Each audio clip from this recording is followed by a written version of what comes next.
you're going to have an opportunity to watch Dr. Joffe Ellis engaged in a live demonstration.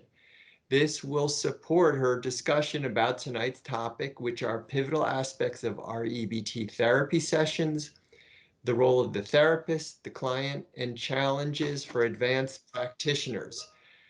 As always, we want to do a couple of thanks. My colleague Tom Mazzarelli and I would like to thank Dr. Katia Passerini in the Provost's office for supporting this series, and for the Teaching, Learning, and Technology Center for backing us up and making sure the technology works for everything. If you're new to tonight's presentation, haven't attended any of the other four, Dr. Joffe Ellis will speak briefly. Tonight you'll see the demonstration. She'll continue her presentation, and then at the end of the session, we will have a Q&A. We are asking everyone to please type your questions into the chat on the screen, and we will go through the questions and present them to Dr. Joffe Ellis. Also, normally we have links for evaluation criteria so that you can get your continuing education credits for each of these presentations. Because of a technical reason, we're not able to post these tonight, but assuming your name was on the registration, my mirror, to get this email, we will send that evaluation form to you after the session. I want to remind everybody that we are recording and that we will post this after the session is complete. So without any further delay, I have one final request, and that is please check to make sure that your audio is muted. And also please check to now make sure that your camera is turned off. We're especially featuring this part tonight because we want to make sure that when the demonstration occurs, only Dr. Joffe Ellis and the person she'll be speaking with will be on the screen.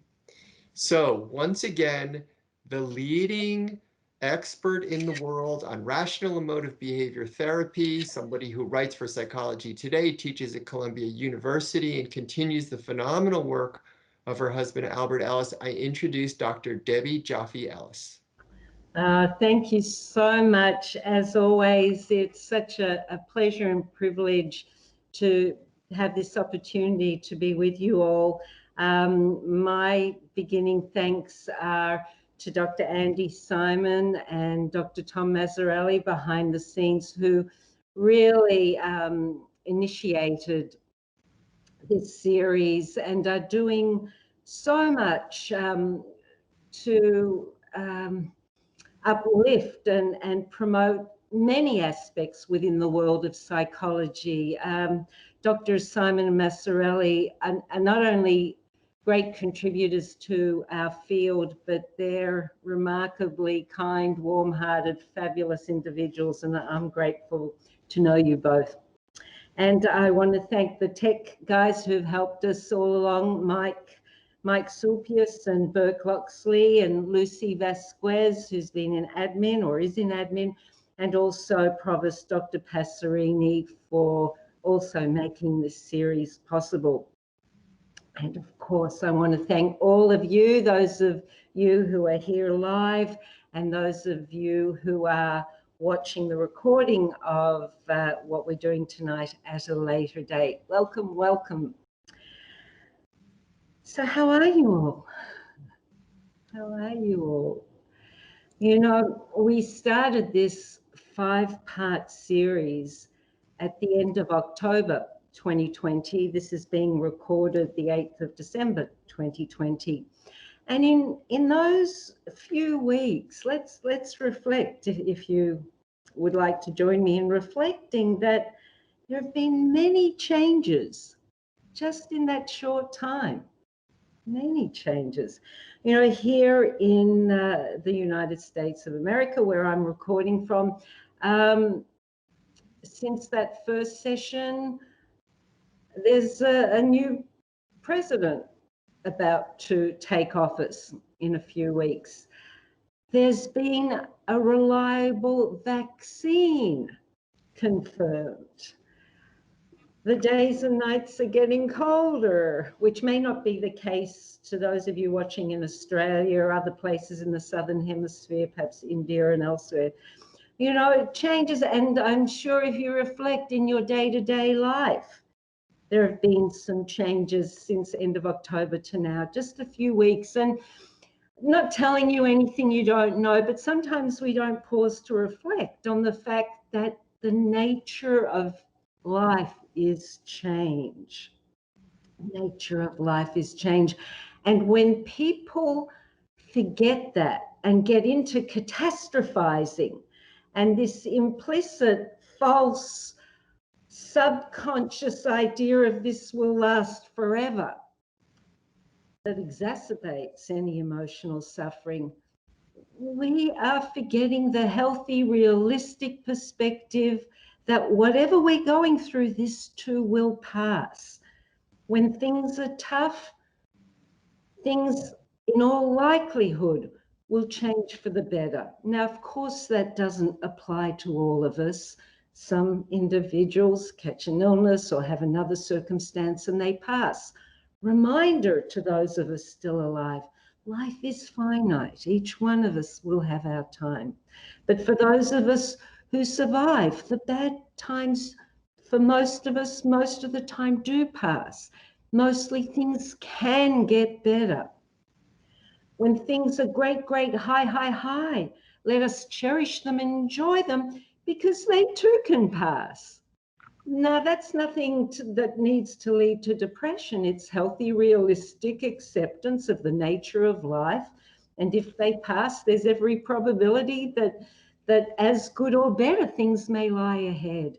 So it's really important and beneficial for us to keep a healthy perspective in mind. REBT isn't the only psychotherapeutic approach or philosophy that reminds us of that, but I'm talking about REBT, so I'm REBTingly reminding us of that. And one of the reasons I adore REBT so much, and one of the reasons are so well, particularly those of us in the helping professions, and I think a majority of people watching either are in the helping professions or are students intending to be working in the helping professions, and that includes education, which is a huge helping profession. So I find so valuable to know REBT for each of us, not only because it enhances our professional lives, it gives us tools and techniques to use to help others in our professional lives. But as we're sharing them with others, we're reinforcing them within ourselves so that we can apply them to ourselves. REBT is more than just a scientific, evidence-based therapeutic approach, which it is par excellence, excellence, excellence. But it's also a way of life for those of us who choose to use it as such. And it's probably no surprise to most of you who are listening, if not all, that burnout is something important for we in the helping professions and anyone in any profession or not in a profession to watch out for.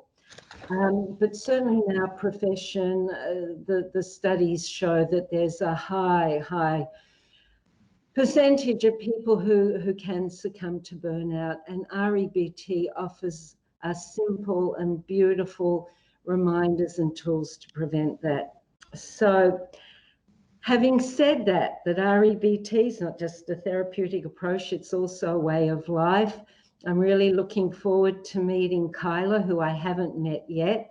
And I thank Kyla for being willing to share with us whatever she's going to share. And I would love to start our demo now. Hi. Hello. Can you see me? No, in fact, I'm a little dot at the corner and I'm only seeing, now I see you, Kyla. I don't see me, which probably isn't a problem. Okay. But in terms of communicating, are you able to see me? Yes, I can see you. Great. And I'll just ask Andy, Tom, is this okay? Do you need to adjust anything? It works fine. You see us fine. You can both be on the screen this way. Is that better? I'm only seeing AS. I'm only seeing your initials now. Okay. I will go back and forth highlighting each one of you. Okay, whatever's fine. See, now I see you. Well, I don't see you, Andy. I see your initials. So I don't need to see me. I only want to see Kyla. So if those of you who are viewing see us both, that's fine. That's fine, Debbie. You can just go ahead. Okay, except now I don't see Kyla. Kyla, be the best version of yourself. I read that behind you. We could have a lovely conversation about that. However, it's a pleasure. However, if we have time, we could, but more importantly, what issues, what would you like to bring up now for us to look at? Sure. So first, thank you so much for having me. I'm very excited to be here. So the issue that I would like to present is my feelings of overthinking. I'll start by saying that I generally overthink a lot. It's something that I have been doing basically all my life, but more so, it is becoming a stronger issue now. I recently applied to grad school. I applied to a school psychology PhD programs, and I have been immensely overthinking everything. Even though my applications are already submitted and everything is completely done, it is something that I'm still overthinking now. And it wasn't that long ago, maybe like a week and a half, 2 weeks ago, but it's something that I'm thinking about every day. And I'm just thinking about, was it good enough? Did I do everything that I could have? And it's just taking over a little bit too much for comfort. Like I said, I overthink a lot. This is something that normally I can work with and I can deal with, but lately it's been becoming just a little bit too much to bear. Well, luckily it's not too much to bear, or you would have exploded, imploded, you'd be all over the place. So I just want to remind you, you are bearing it, but clearly it's not very comfortable. Right, definitely. And So, I feel like, sorry, oh, thank you.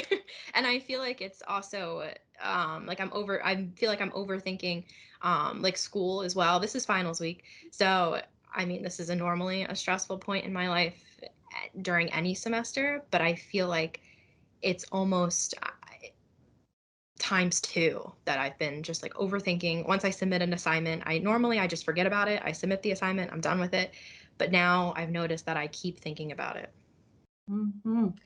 And how do you feel about what you've just shared with me? You're overthinking too much for your comfort.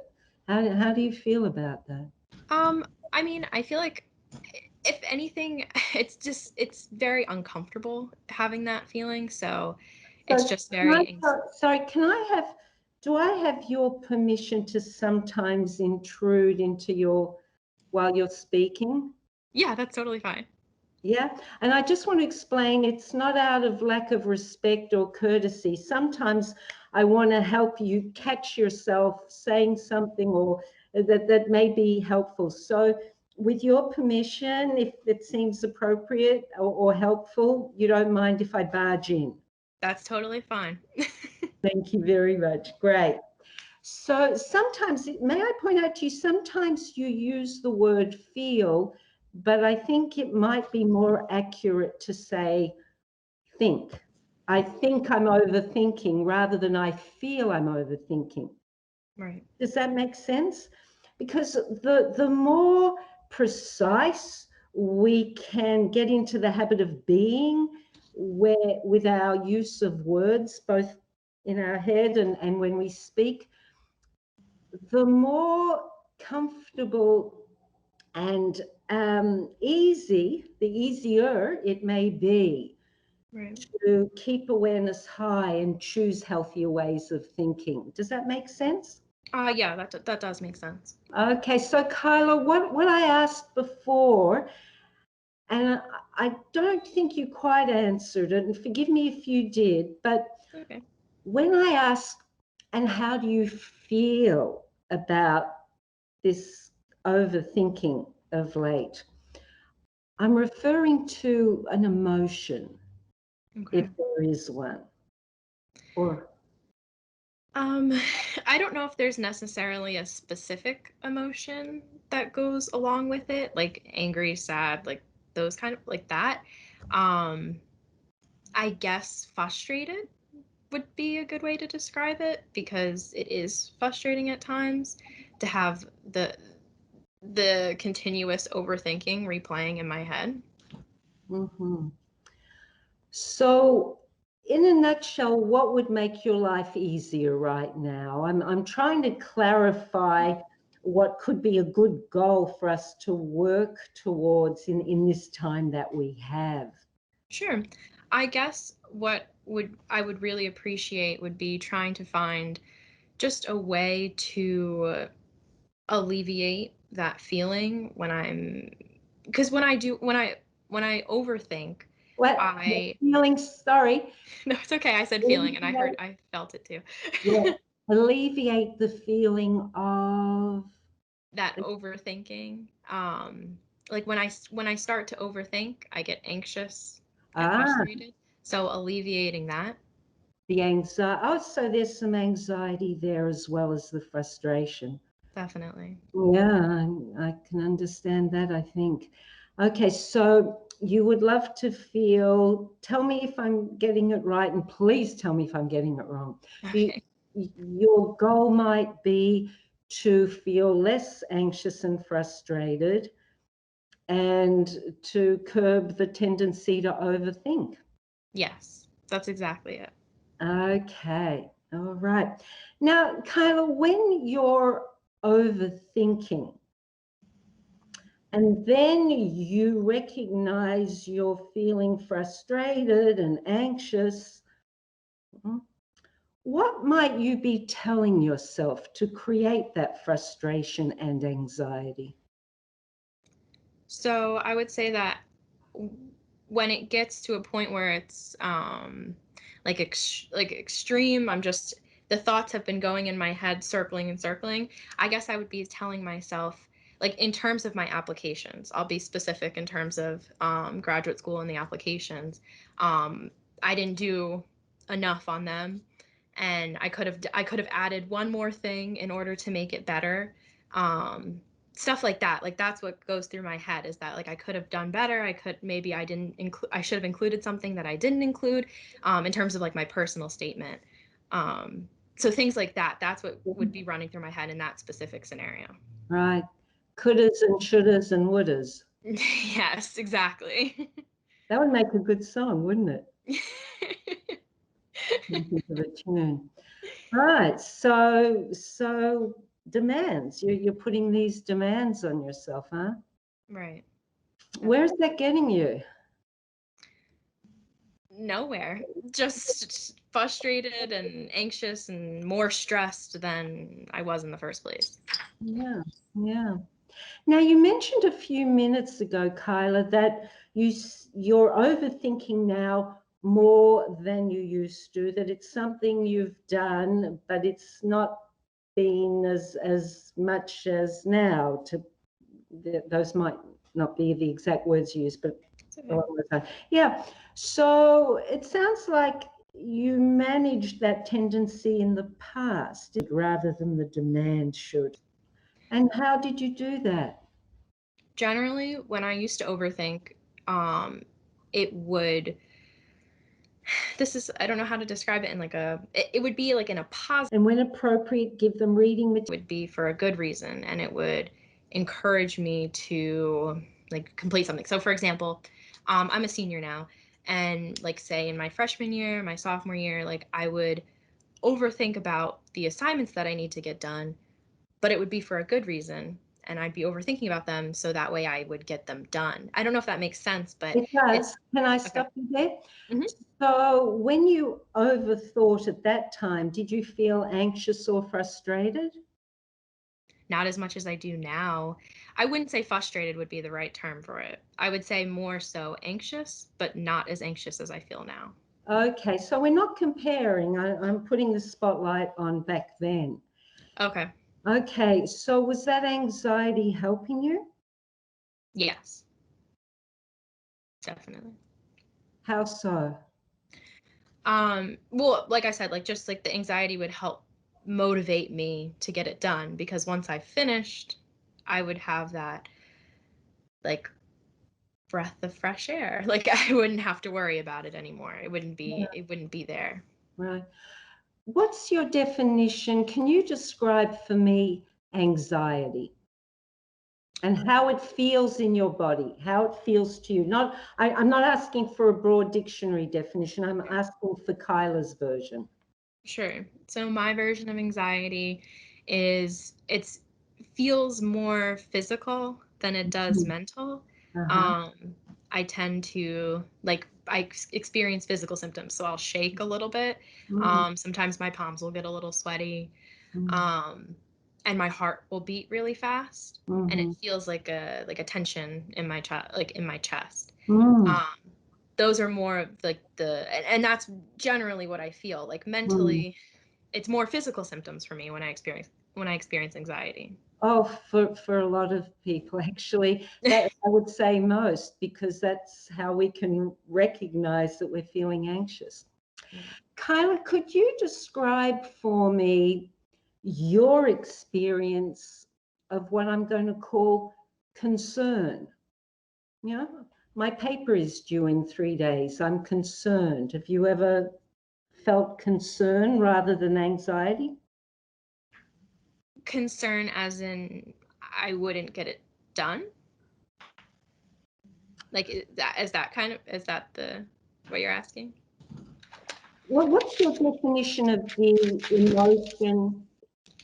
I think someone has their microphone on unless you're shuffling. Yeah. No, I'm not. Could everyone turn off your mics? Thanks. Did you watch an earlier presentation in this series? No, I have not. Okay. So I was talking about healthy versus unhealthy negative emotions, negative not being bad, but not so pleasant. And anxiety for, I think, many people would be as you described it. And a healthy counterpart is concern, where a person isn't woulding and shoulding and coulding, but they're aware of things that would be required or good to do. And so that's the healthy counterpart to anxiety. Does that make sense? Yes, it does. Do you ever feel concerned rather than anxious? Oh, yes, I definitely do feel that. I When? would Can you give me one example? Sure. So I would say when it comes to school, I feel more anxious, but I guess concerned when it comes to work, like I'm concerned. I don't know. I don't know if Exploring appropriate homework. a good example, because I guess I tend to feel more anxiety in my life than Right. concern. Okay. Do you know anything about the approach of rational emotive behavior therapy? No. Oh, okay. Forgive me. I thought you had some knowledge of it. Well, it's the pioneering cognitive approach. And it teaches and reminds us that it's not circumstances that create our emotions, but the way we think about them that creates our emotions. And when we think in rational ways, we usually create healthy emotions. And if it's about a challenging situation, we'll call them healthy negative emotions. As I said, negative here, not meaning bad, but not pleasant. And when we think in unhealthy, irrational ways about the same situation, challenging situation, we create the debilitating, unhealthy, negative emotions. And they include This will shock you.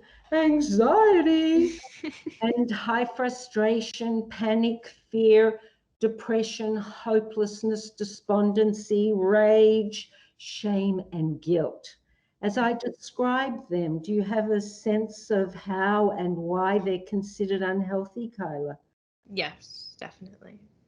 Can you briefly say why you would consider they're unhealthy? Briefly? Because they're not helping you like positively. Like they're exhibiting like negative, well, for me, physical experiences. Like it's not something that's helping you, it's just making it worse. That makes sense. Yeah, well Okay. said. No, well said. They don't help us achieve healthy goals. They can debilitate. They affect us in a negative way on a physical level as well as emotional, and can lead to unhealthy behaviors, which may include overthinking. Right. Overthinking is not a feeling, it's a behavior. And earlier, when we started talking, you actually used the word feeling. And so um, I hope it's helpful to you that I'm going to keep distinguishing between the two. Definitely. I do think it is helpful. Great, great.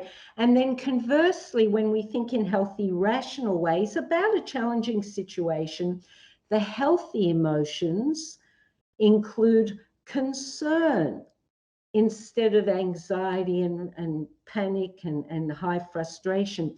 Concern is very motivating. It doesn't debilitate. It's that push in the tush, I just made that up, that kind of, come on, that prevents us from procrastinating and not getting things done. But it doesn't cause those physical symptoms that can be distracting and lead to avoidance or other unhelpful behaviors. Right. And then just to finish that, but we're going to get back to your anxiety and frustration. When we think in healthy ways instead of hopelessness and depression, there's healthy grief and sadness and disappointment when things don't go the way we want. They're healthy emotions in this tapestry of life, Right. but they don't debilitate. Huh?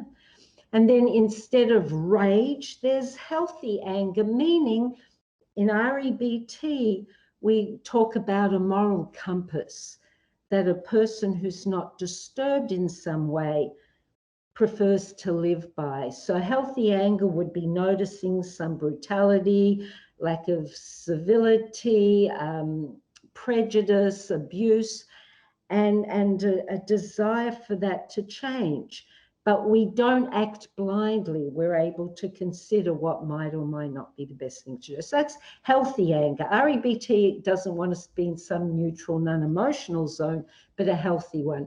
And finally, instead of shame and guilt, which a lot of people, by the way, to show how potentially dangerous they can be, some people, a good number, a bad number of people who attempt suicide, who've given up hope, often feel ashamed and guilty. Anyway, instead of that, again, reminding us of a healthy moral compass, we'll feel regret, wanting to learn from any mistake or failure, but not considering we're a failure or mistake, just what we did wasn't that great. Right. And a very important part of REB then now, what will self-acceptance, which I'm guessing, tell me if I'm wrong, that it might be really good for you to work on having more of if you don't already. Do you accept yourself unconditionally, even if when you screw up? No. Ah, and so I would remind you, this approach would remind you. And are you willing to think about this after I say it, Kyla? You have worth just because you exist. You can't screw that up. Now, you may not do as well at some proposals and papers and exams, but that doesn't mean you're any less worthwhile as the unique human being that you are. It just means you didn't do that well in those activities, but you have worth because you exist. What do you think of that? Sounds nice. I mean, I wish that I felt that way more in those times when I think that I'm overwhelmed. Did I just say that right? Did I say that right? Yeah, no, Instead of saying feel, or like no. overthinking. No. Well, one can feel overwhelmed. You use the word feeling with regard to overthinking, which seems to be more a behavior. But I'm really glad that you wish you did. Yeah. You know, now when we've been doing something for a long, long time, it may not change in an instant.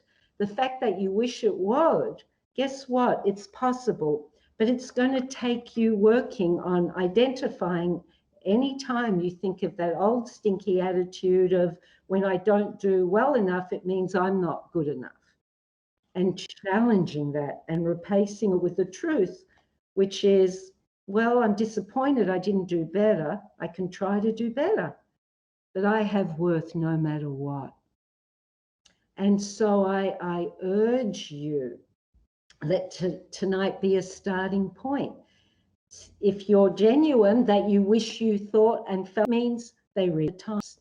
Pick yourself up. You've already done the first step, that you recognize that you haven't been feeling that way a lot of the time. Right. And by the way, that issue is what drew my attention to that sign behind you.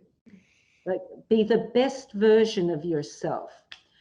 Kyla, can anyone, like, is there a best version of oneself?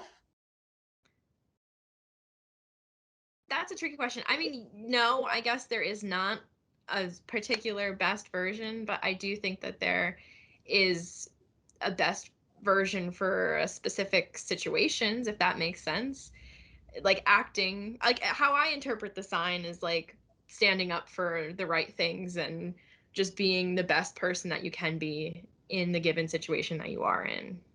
Mm-hmm. The is likely can be it I don't know, it smacks to me of a little, tell me if this isn't the way you think of it, a little bit of I should be the best version of me. Yeah, I guess. I mean, yeah, I guess I would agree with that. I should be the best version of Well, myself. if you should be and you're not, then what would your attitude be to yourself? If you're thinking I should be the best version and you screw up, then what does that say about Kyla? Honestly, be honest with us. Sure. So, I mean, yeah, I guess that would lead right back to the anxiety and the feelings that I am not good enough, and then it cycles back. So, Yeah, that's an important recognition. Is there someone in your life who you love deeply, deeply, deeply? yes. Can you think of that person? You don't have to tell me their name or who they Okay. are. Sure. So, are they perfect all the time? No. Are they always the best version of themselves? No. Do you love them any less when they're not the best versions of themselves? No. Not a little bit less. No. Really? How about that? So tell me, Kyla, how is it possible that you can accept them unconditionally, which is what it sounds to me like you're doing, but up until now, you're indicating that you haven't really been too successful at accepting yourself unconditionally if you're thinking you weren't in a moment the best version of yourself. Tell me what's the difference between your attitude to them and your attitude to you.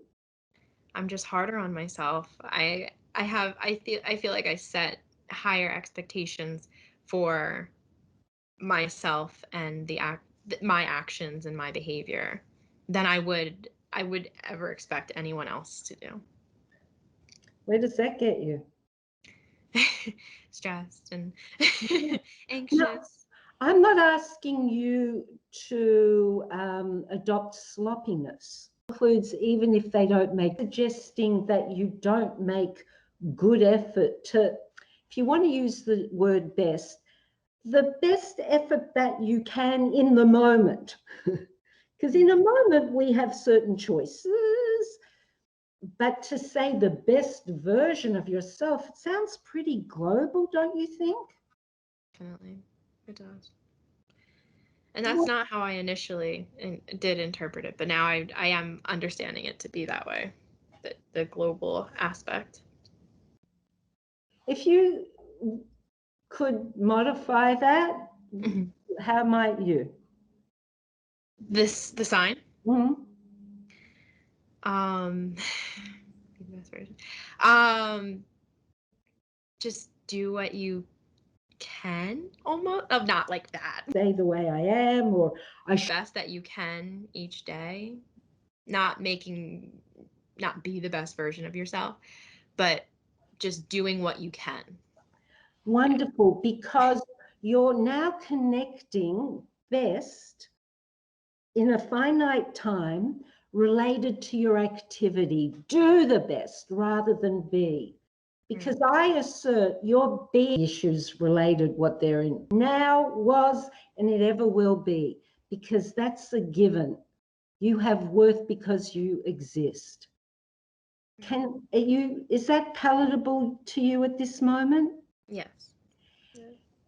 I suggest, if to help you, perhaps think of how easy it appears for you to do that with that loved one you were thinking of.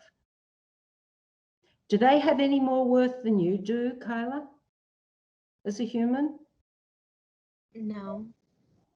I think you're responding from an intellectual level, and maybe till now you thought you did. Is my speculation on track? Yes. Yeah. No, And definitely. look, I'm not surprised. I noticed the way you said that, but this is new to you. What I'm presenting is you, and I'm very impressed by the way you seem to be getting it. Thank you. And so I hope what I'm sharing with you are seeds that you intend to fertilize and water so that they flourish into healthy thinking and acceptance of yourself. This is just a starting point if you choose to use it as such. Thank you so much. I really appreciate it. No, I feel like I definitely have, like when I first started talking, it felt like it was like internal, my feelings, but now I feel like I can find places for them externally. It's not just me. Like it's not all, everything isn't on me. If that makes sense.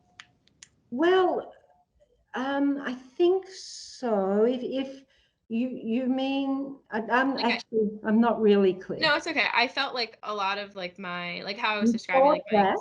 No, you didn't felt that. I oh, sorry. thought I that. thought that a lot of my like feelings were very like internal, and like I was telling myself that I wasn't good enough, like I couldn't be, like everything like that. But now I feel like now I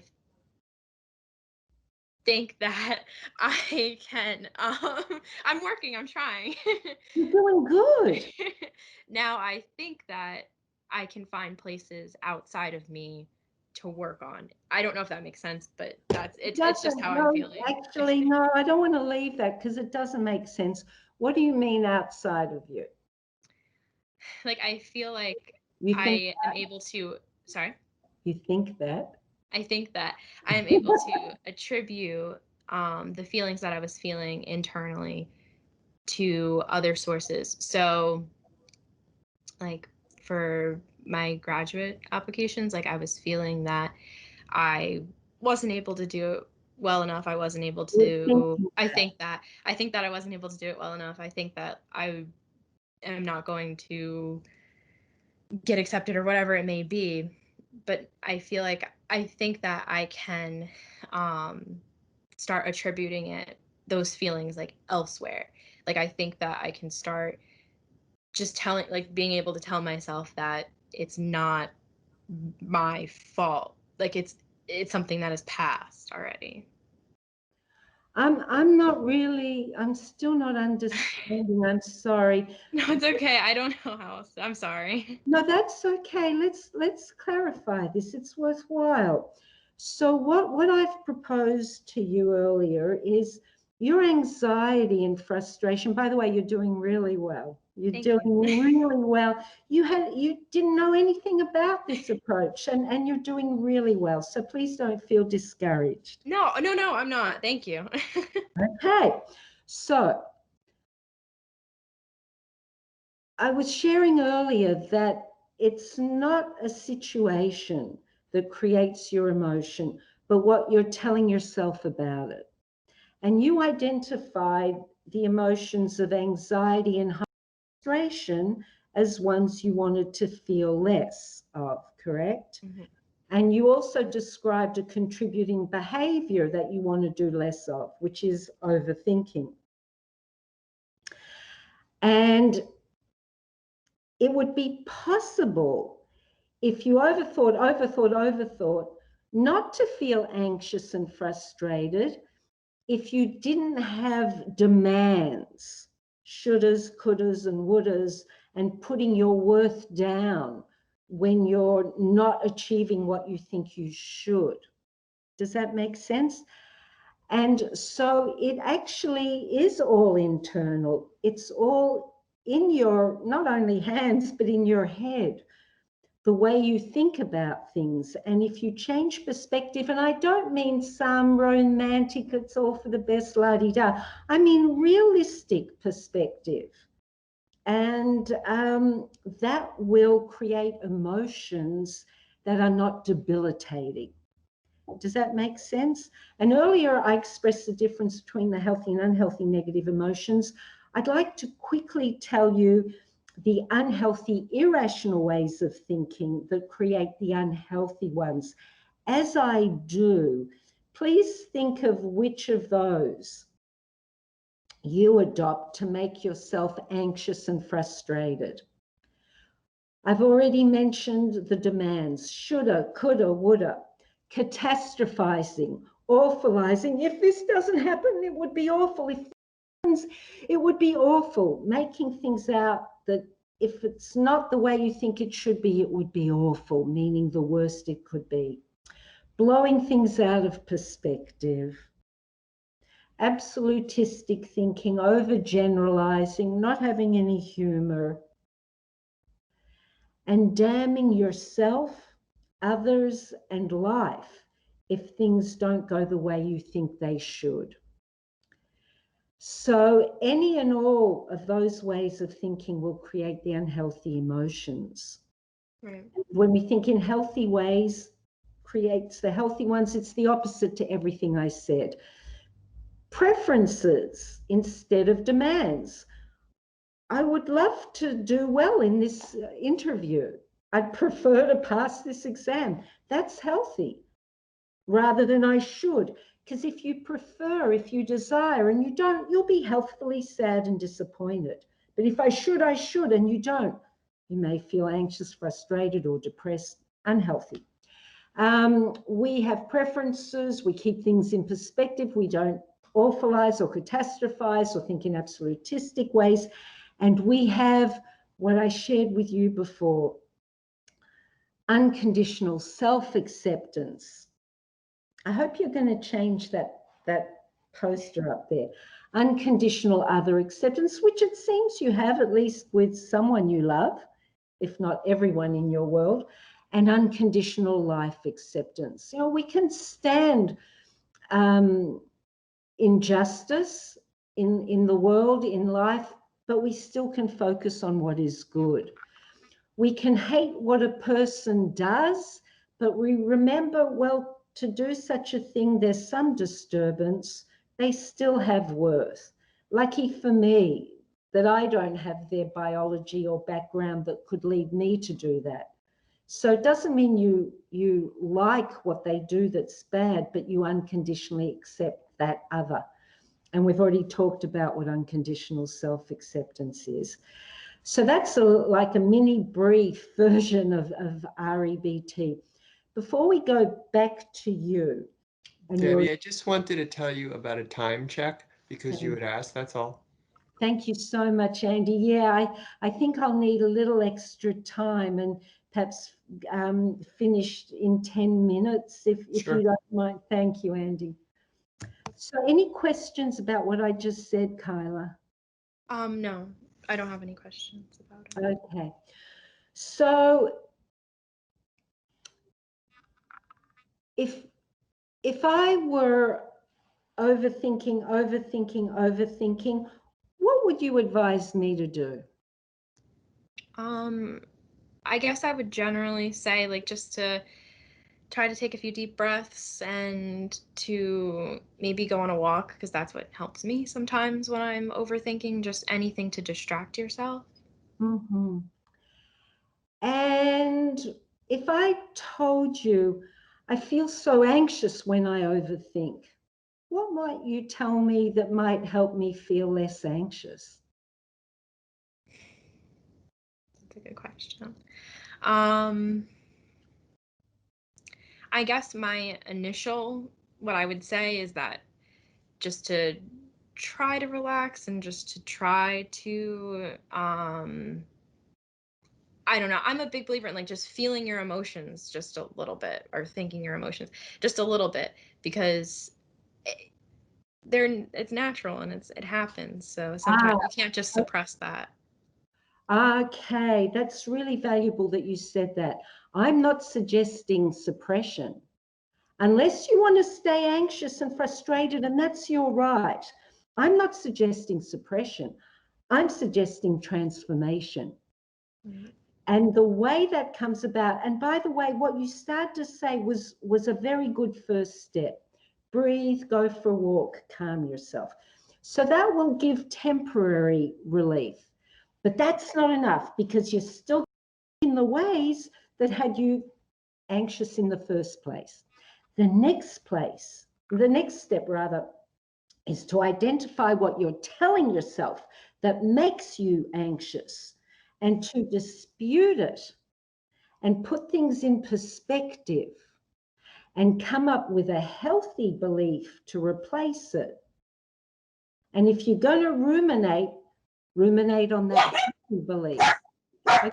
Someone has their microphone on that has a doggy, unless it's yours. Oh, now you muted yourself. That's okay. Hi, doggy. I can't hear you now, Kyla. I can't hear you. Sorry, I'm just trying to get her. Okay. That's okay. No, you're done. Virtual. Pardon? It's okay. All right.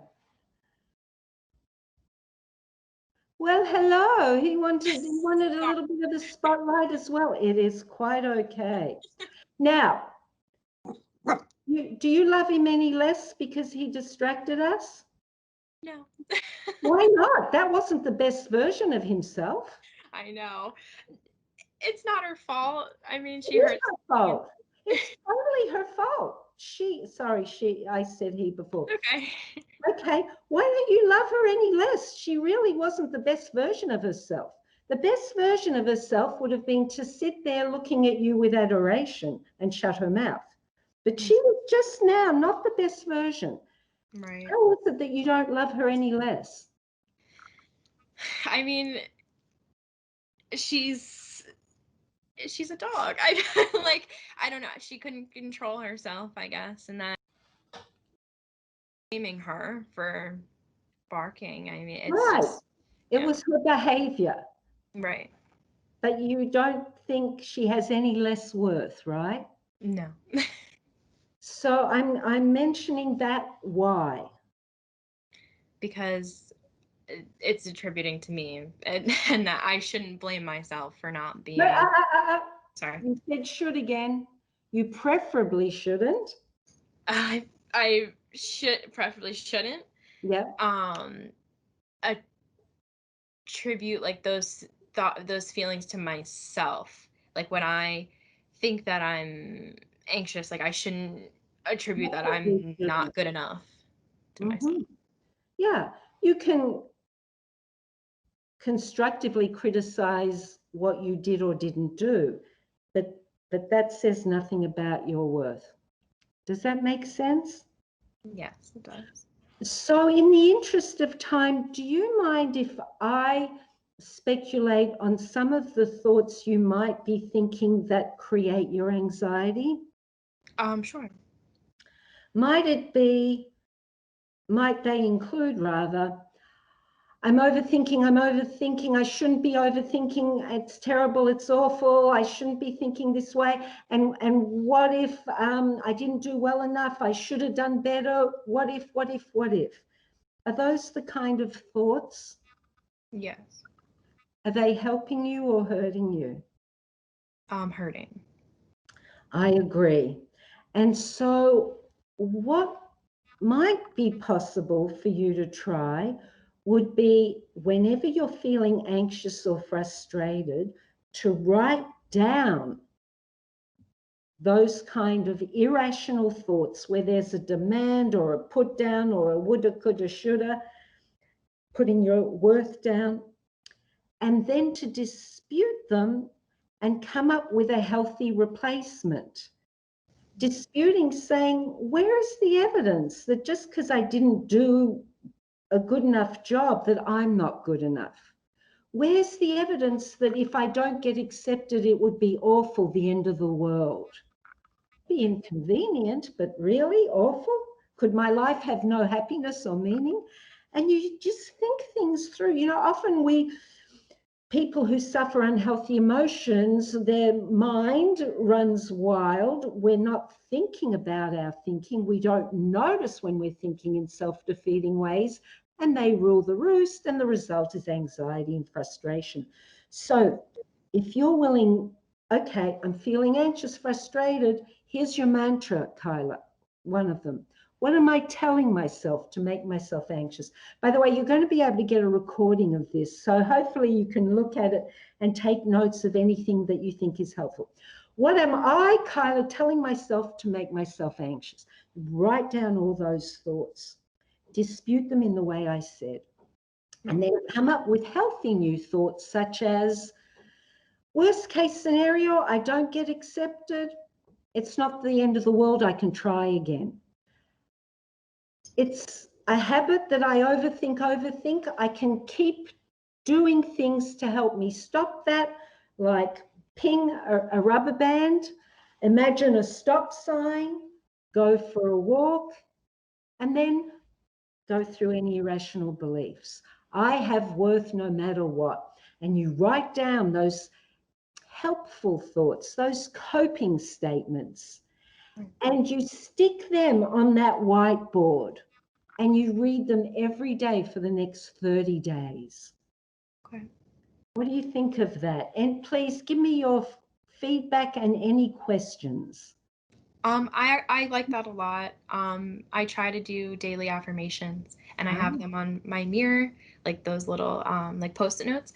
So I think that would be a great thing to add to it, because I do try to do that every morning. So I hope you succeed to do that every morning. thank You you. just said try. See how I'm picking on words? Yes. I have an additional suggestion. Every morning, would you be willing to take time, if you're not already, to remember what you can be grateful for? Okay. I could definitely try to implement that. What would be the benefit? Just, I feel like reflecting, I don't know, just being able to identify all of the things that I do have in my life right now, the support systems and everything. Yes.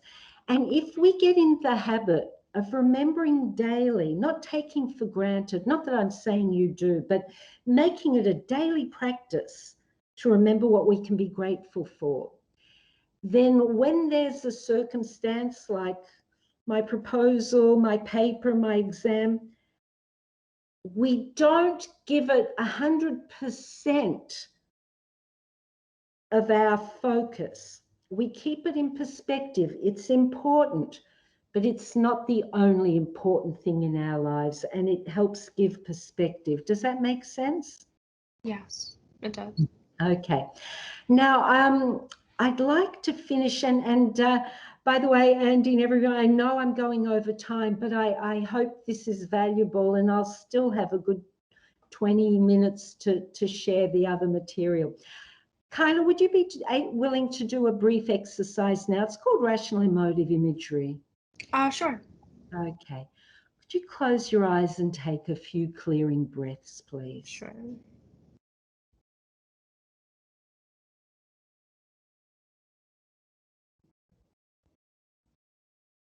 And what I invite you to do now is to vividly imagine that you haven't done well enough in your proposals and in the academic type work that you want very much to excel in. And it's December, and you think you really may not have done well enough. Can you vividly imagine that? And Yeah. how, in a word or two, how do you feel?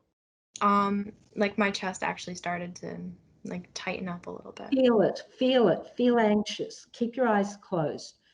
Just like feeling like, yeah, just like that feeling in my chest is back. Okay, and the emotion, the word for the emotion? Anxious. Okay, yeah. Okay, keep visualizing. And you see the dates on the calendar, and you haven't heard back yet whether you've been accepted or not, and you don't know what's going to happen. Can you vividly imagine that? Yes. And what do you feel? I'm just feeling more anxious, and Hey, Kyla, feel that. I feel that. Okay. You don't have to answer me now. Just feel that, and continue to visualize what you were that seems pretty dire right now. And what I invite you to do, Kyla, in your own way, I'm not going to tell you what to do or how. I invite you to reduce that anxiety, to turn the volume down on that anxiety. Even get rid of it, whichever. I invite you to reduce that anxiety or remove it. And when you've done that, open your eyes.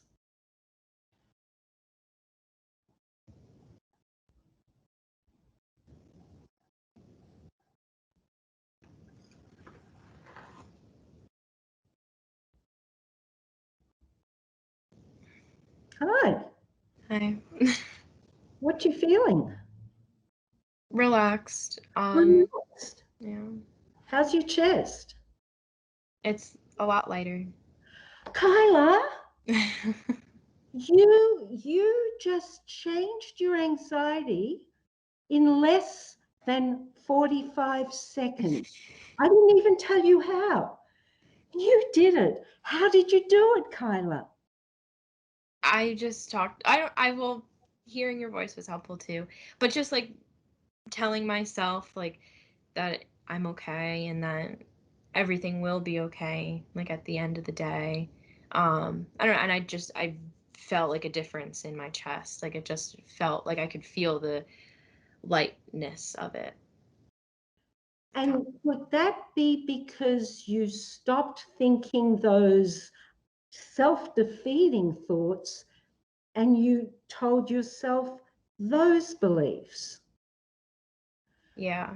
You achieved that in less than 45, it might have been less than 40 seconds.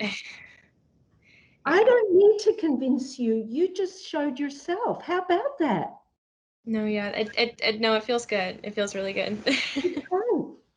Would you be willing to do what we just did for the next 30 days? Imagine the worst and then talk yourself out of it Yeah. until you feel differently in a positive sense. Yeah, I would be willing. Oh.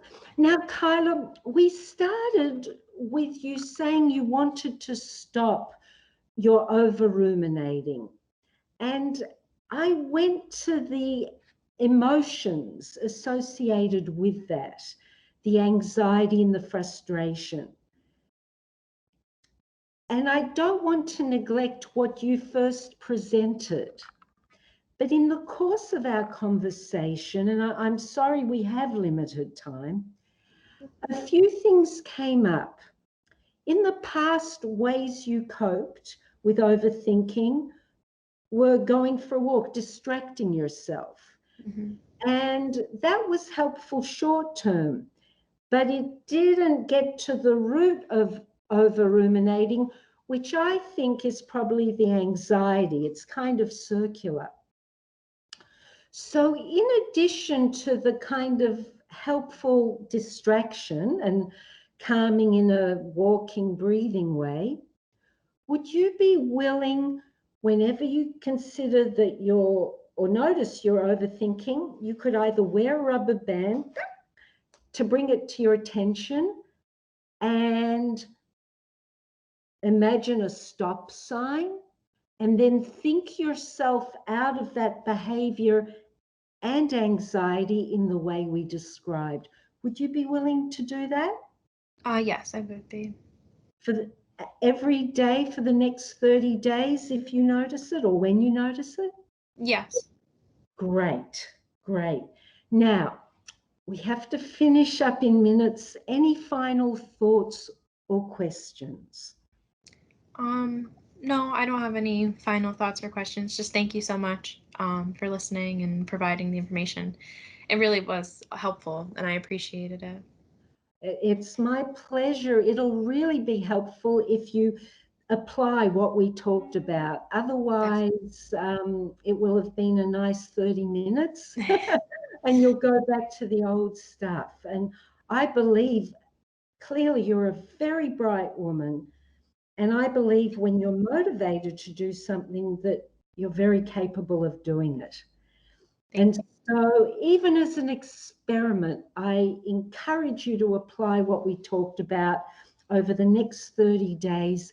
And I invite you to email me any questions or concerns in the meantime and let me know how you go. Is that okay? Yeah, that sounds great. Thank you so much. Wonderful. Thank you, Kyla. Bye.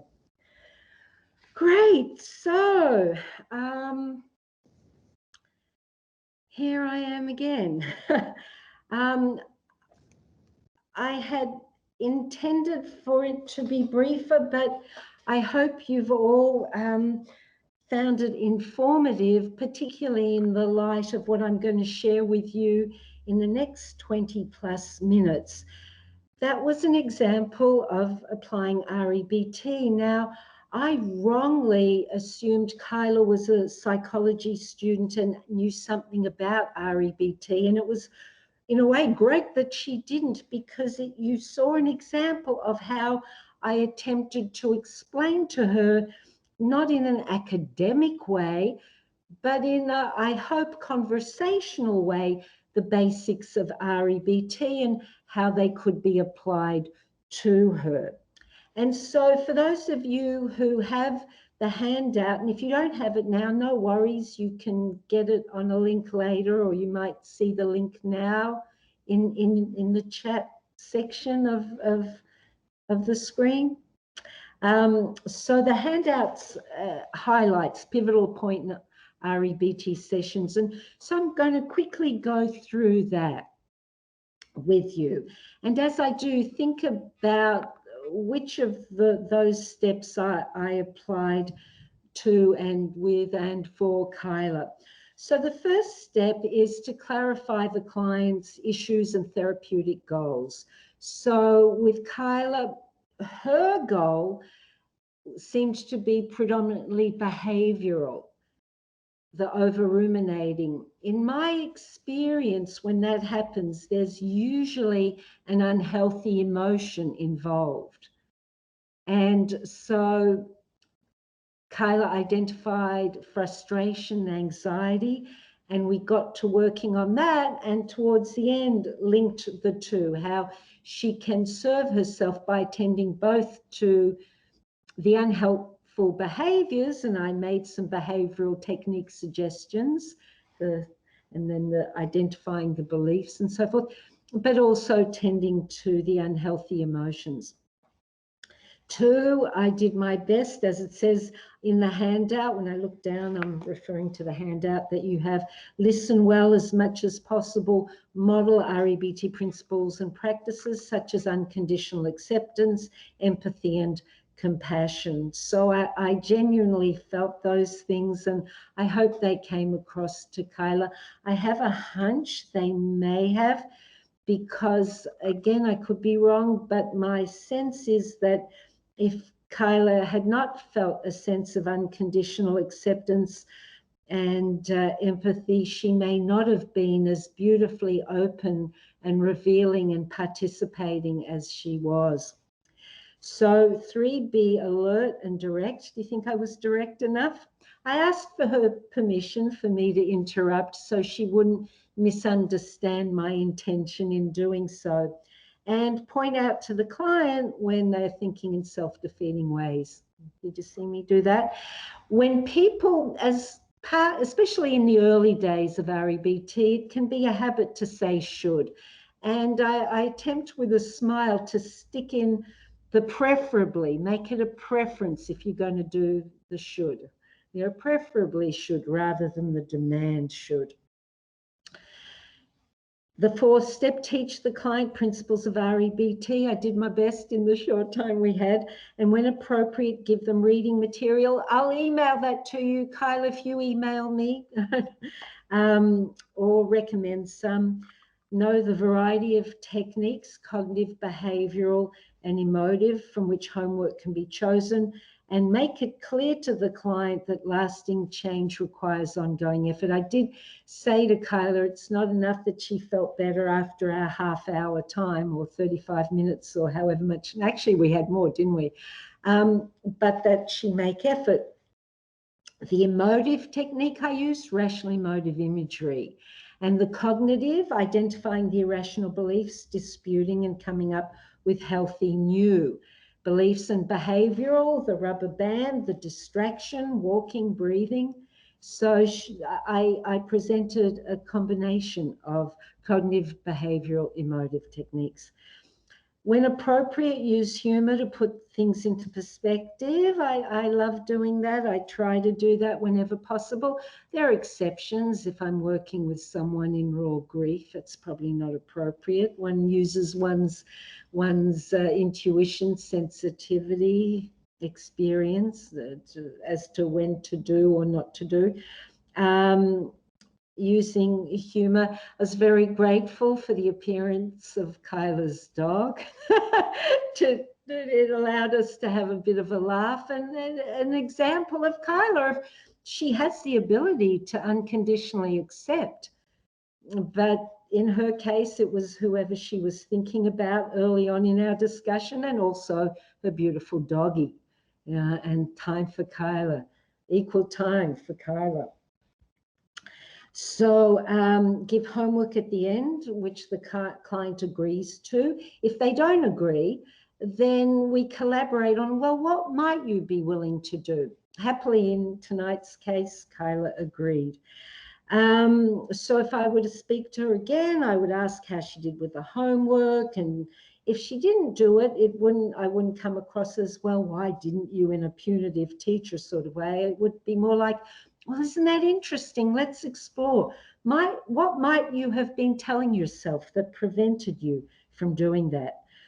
Be flexible, willing to add new goals as time goes on with a client. So if Kyla was my client that I was seeing weekly, and if she succeeded at ruminating less over the next 4-6 weeks, we'd explore other goals if helpful. How are you going with your unconditional self-acceptance? What else might be going on? Huh? And be creative when exploring appropriate homework. You know, in the REBT books, or when I shared with you in a previous session, the techniques, don't feel that one must rigidly stick to those. I'm working with a client and we're using, or she's using, art and drawing to help her connect with certain emotions that we then bring back to, well, what are you telling yourself? So be creative, be encouraging of anything positive in an authentic way. And I certainly encouraged Kyla a few times during the time we had, and deservedly so. She did really well for someone, especially who hadn't heard of REBT before. Great, great. And self-disclose where appropriate. I didn't really have time, or I think the necessity tonight, but if it would be helpful, let's say someone who was struggling with grief, to normalize it, I might share with them a similar experience I might have had.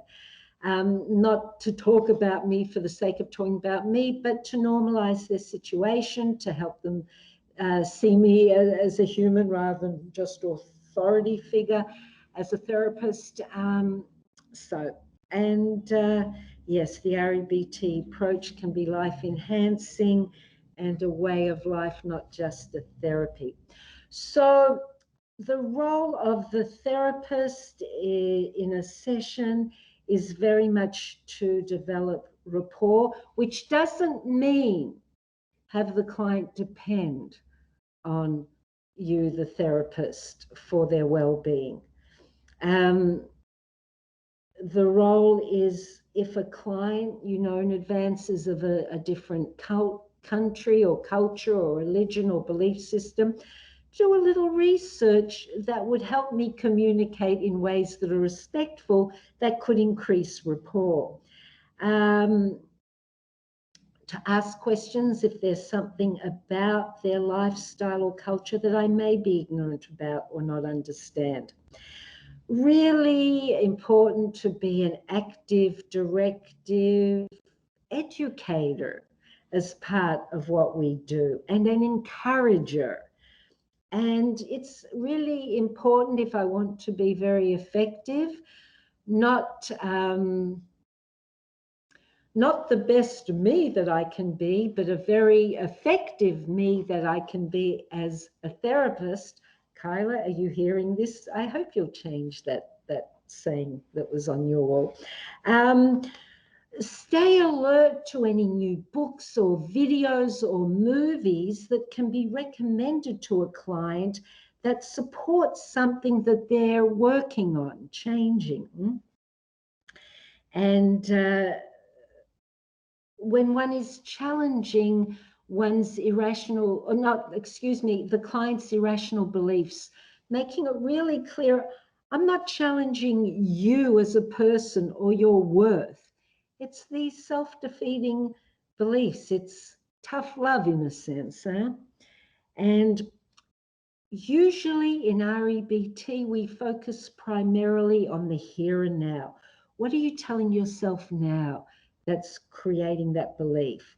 Or if they're talking about their anxiety, in that then now, what were you telling yourself that was creating the anxiety?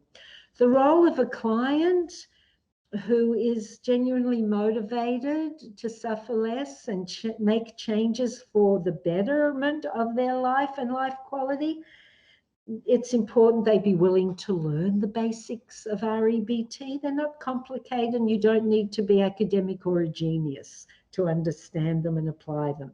And then the most important thing, more important even than good understanding, is application. It's not enough to just keep it here. It's important to apply, whether it's reminders, that's an action, or behavioral emotive techniques, a few of which you saw or heard tonight. It's very beneficial for the client to be diligent in doing homework activities and making ongoing effort, particularly to recognize any irrational demands and beliefs and dispute them and replace them ongoingly. Really important that they work on having greater unconditional self, other, and life acceptance. And that includes unconditional acceptance of themselves if they relapse. It's quite human to do so. And to have realistic expectations, meaning that it will take ongoing effort for them to get into healthier habits more of the time. And relapse doesn't mean they can't do it. It means they relapse. Pick yourself up, start all over again. So now a few minutes on the challenges that practitioners face, and then hopefully a few minutes for your questions. So burnout, stress, pushing to keeping on when some rest is needed in one's daily life. So self-care, it's important to be vigilant about that, or burnout and worse, illness is likely. So to that end, it's important that practitioners have a support system, even if it's one mentor, or if not a professional mentor, someone in one's personal life that can be unconditionally supportive and helpful. Really helpful to make effort and be vigilant in getting enough sleep much of the time. Eating healthy food, getting some exercise, daily gratitude, meditation or meditative activities are really advisable as well. Another challenge that some of us practitioners, we practitioners, I unconditionally accept myself with my inability to know which grammar is right in this instance. Anyway, if we have unmotivated clients, which may be clients that come to us because it's court mandated, or their partner made them do it, or their parents made them do it, then it's helpful if we therapists do the best we can. Do you hear that, Kyla? Doing the best we can at that moment. That doesn't mean being our best selves. I don't know what that means. It's such a rigid concept.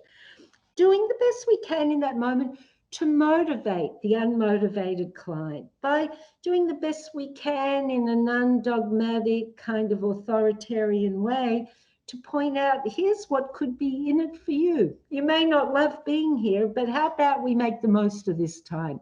And here's how life might be better if you try it. Yeah?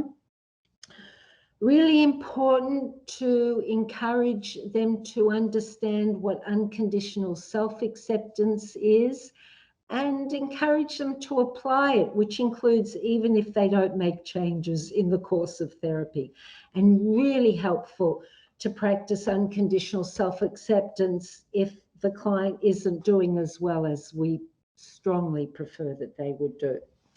Now, another challenge can be resistant client, in the forms of resistance because they don't like you, their therapist. They make assumptions about how you are. They might have irrational beliefs. It's too hard to change, or if I try this, I might fail and that would be awful. So better I stay the way I am, or I shouldn't have to change. Other forms of low frustration tolerance. Resistant clients may have shame and fear about disclosing some of the issues related to what they're in therapy for. They may have hopelessness, pessimism, feel unworthy of changing, or think they don't deserve to change, kind of that they're suffering, they believe their suffering is a form of deserved self-punishment. They might have perfectionism and grandiosity and ideas that, well, I'm not going to perfectly heal, so why even bother? They might have a fear of therapeutic success, that they might succeed in their goal and it would be awful then if I don't maintain it. So again, why bother? They might simply have a rebellious personality, or if someone has brought them along, a parent, partner, court mandated. They might have a hidden agenda at failing at therapy just to stick it up whoever forced them to come to therapy, so to speak. Sorry if that's a bit of a crude expression. Now, they might be slow learners.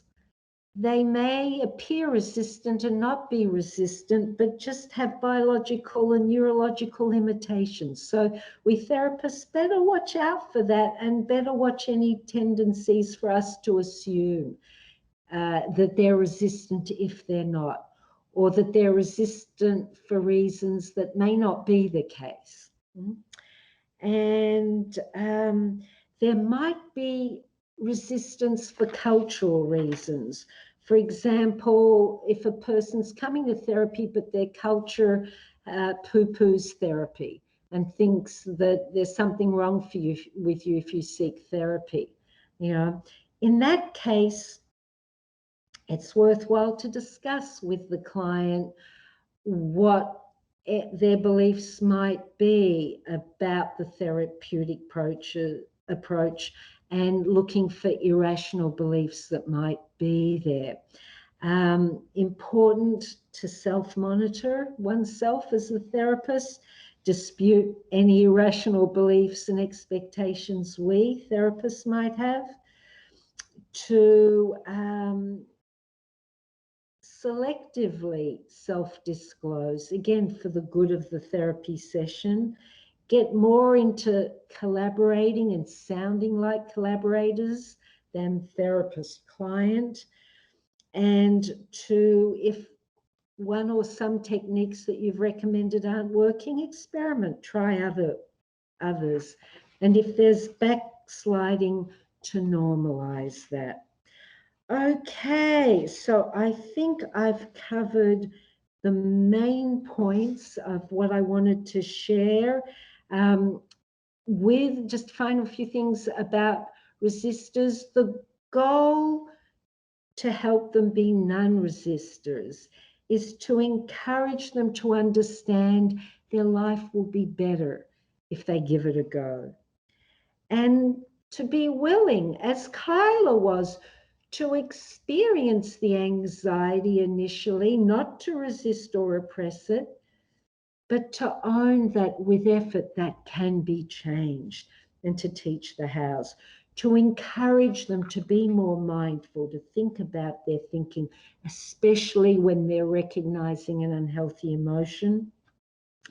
And finally, to have hope, that there's so much evidence that when people make effort, there is change. So hope, hope, hope. Okay, well, in the 7 minutes we have, any questions? Thank you, Debbie. We actually do have time for one question, and that is this.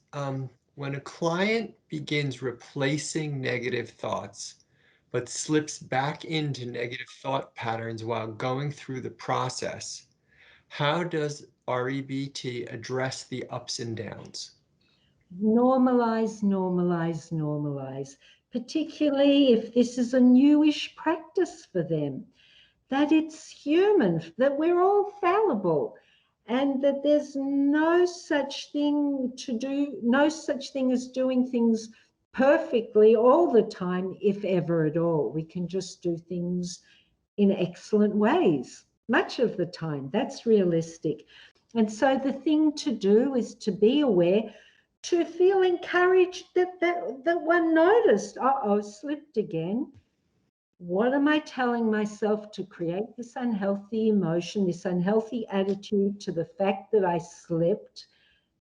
Look for the secondary emotion of let's say, hopelessness or despondency. I did it again. Normalize, identify the irrational beliefs, dispute, replace them. That would remove the secondary unhealthy emotion, and then they could get back to the primary ones that they worked on initially. Thank you for that. You know, Debbie, with just a few minutes left, a lot of our viewers have been posting this throughout the entire series, and that is we want to express a big thank you to you. You have provided us with an invaluable perspective, invaluable expertise. You're the leading expert in the world in this approach, and we are very grateful that you join us here at Seton Hall. So a big thanks from everybody at Seton Hall and from around the world who has logged on to follow you the past couple of weeks. And would you like to leave us with anything before we close out this last part of the fall series? Oh, yes. Well, again, I want to thank all of you who made this possible, all of you who participated.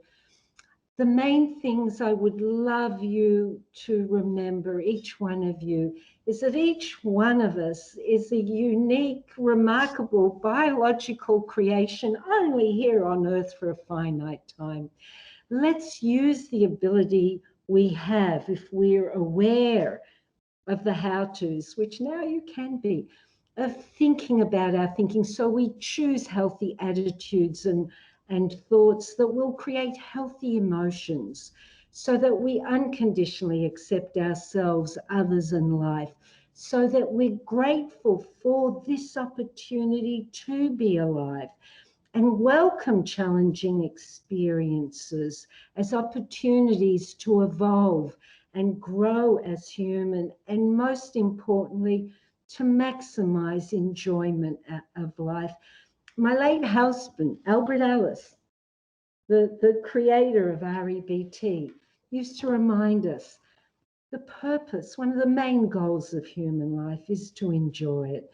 So let's practice daily gratitude and healthy thinking and care about others and animals and the planet, so that we enjoy life more, however long or short we have, and suffer less. And I look forward to, one way or another, hopefully connecting again with you. And thank you, Seton Hall and Columbia University give the most attention to REBT than any other college I know of around the world, and certainly in the USA. So thank you, Columbia University. Thank you, Seton Hall. You're remarkable. Thank you, Dr. Simon, Dr. Massarelli. We appreciate that very much, Debbie. And to all of the viewers out there, thank you for joining us, and we wish you a safe and very happy coming weeks and months. Bye-bye.